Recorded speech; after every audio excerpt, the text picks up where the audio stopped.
اليوم جيت نشارك معاكم الطاولة الأولى لرمضان واش راح درت فيها من بلا أساسي للحبيبة للسلاطة وللبوراك اللي درته والتحلية كيف شاركت معاكم بالتفصيل كل حاجة كيش طيبتها.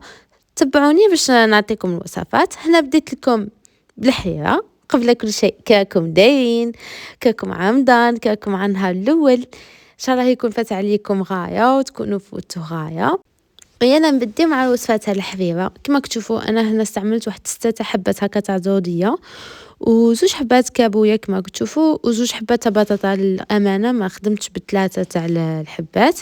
وبصله تكون كبيره حجم كبير كما كتشوفوا قطعت هذيك البصله ومن بعد ضفت هذاك الطيف تاع اللحم تاع العجل. ومن بعد هنا كنت نحيت العرق الدخلاني هذاك تاع الزوديه باسكو هذاك كي نطحن بالروبو ما يوليش غايه. جو بريفير نقلعه دروك باسكو ما ينطحنش من بعد.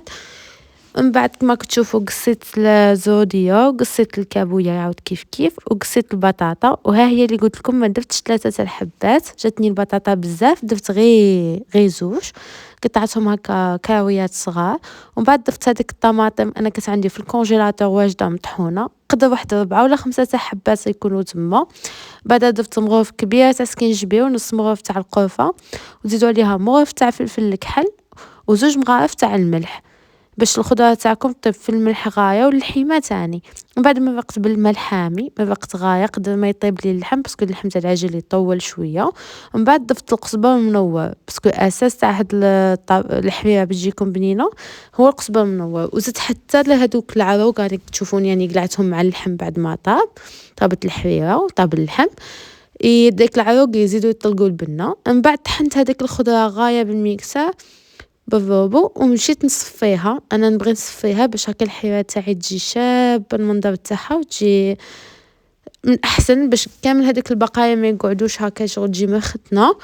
من بعد كي صفيناها نعاود نديرها لاكوكوت ونضيف لها 3 تاع مكعبات تاع جامبو تاع البقر. من بعد نزيدها 2 مغارف كبار تاع لاصوص طوماط الى 3 تاع المغارف سا ديبون على الكميه وين راكم غاديين توصلوها. من بعد تزيدوا عاود القزبر المنور حفنه مليحه تقصوها وتزيدوا زعفران وتمرقوا بالماء.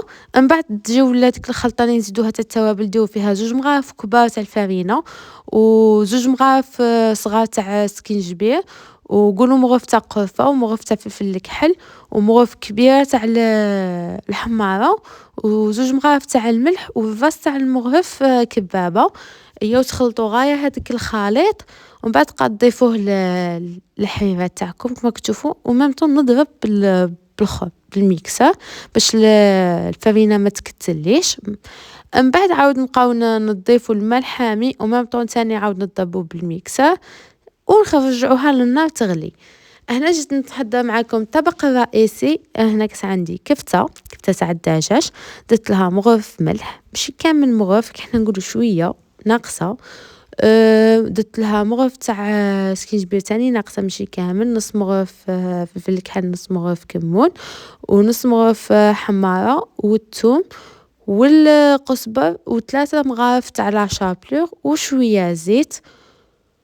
هنا على حسب الكميه تاع الكفته تاعكم شحال ما بغيتو تستعملوا. من بعد قليت البصل وزدت عليها لاصوص طوماط.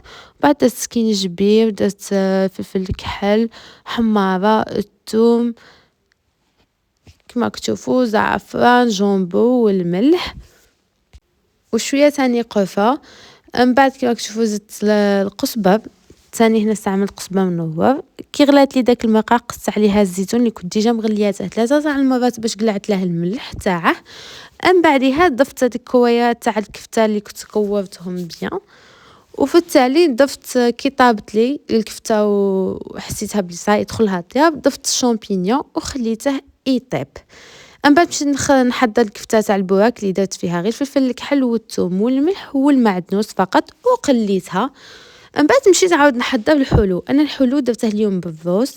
تجيو كميه تاع الروز مع الماء وشويه ملح وتخليوه يطيب. من تحسوا بدا يدخل له الطياب ضيفوا 3 مغارف كبار تاع الاخرى لافاني و4 مغارف كبار الى 5 تاع السكر على حسب الحلاوه الا تبغيوه قاطع ولا شويه. ومن بعد تضيفوا كميه الحليب الى تشوفوا الى فوز تاعكم يولي بهذا القوام، باسكو كل واحد يدير كميه على حسب العائله تاعه.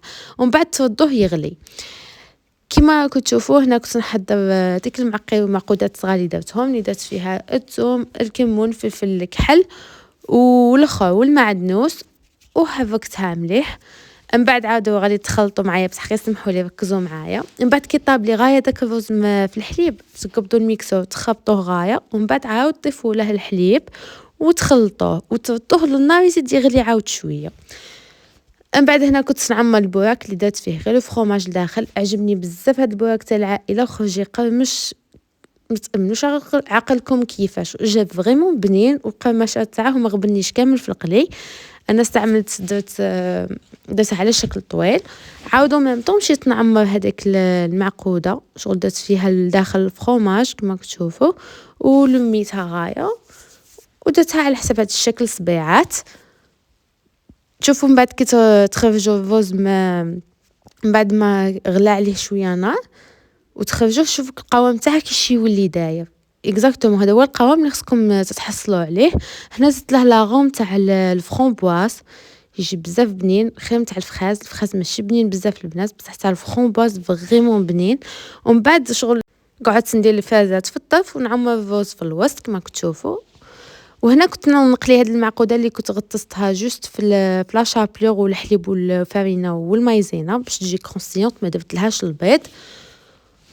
كي قلات لي حطيتها في البابي ابسوربون. هنا كنت نحضر السلطه، درت فيها البيتراف انا خلطته بالزيت والملح فقط يجيني ابنان، ما نديرلهاش الخل. وزدت سلطه ورقيه، ومن الفوق درت البصله والطوماطيش والبطاطا اللي كانت شايطت لي كي سلقت هذيك اللي درتها تاع المعقوده. اي هي قصيتها كاويات واستعملتها في السلطه، جات بزاف بنينه. من بعد جبت هذيك زيتون شامبينيون في الوسط، ومن بعد درت داك الكفيتات في الجنب، وزدت هذيك المعقودات يعجبوني كي نقليهم بلا بيض. خير ندير غير الحليب واللافارين والمايزينا وبالك شويه توم جد خطات، نغطس البطاطا فيه هذاك الصبيعات، ومن بعد نفوتهم في لاشابلور يجي بزاف بنين. كيما راكم تشوفوا قسمت لكم داخل وحده باش تشوفوا المنظر تاعها. وهذا البوراك بعد ما قليته انا ما ثاني البوراك نديرها في الكوشه يجي ثاني شباب ما يابسوربولكمش الزيت. وهنا جيت نشارك معاكم عاود ثاني كي كنت نجبد الحريره انا زدت لها شويه شريبات وحمص كان عندي في الكونجيلاتور حتى تسالي. كي غلات لي وحسيت بلي ديك لافارين طابت فيها وكامل. وزدت لها ثاني واحد القصبه باش يطلق هكا تلبينه كي كانت تغلي. وجبتها في الغرفيه اللي كنت غتفتت فيها اللحيمه، ودرت لها قصيبات من الفوق.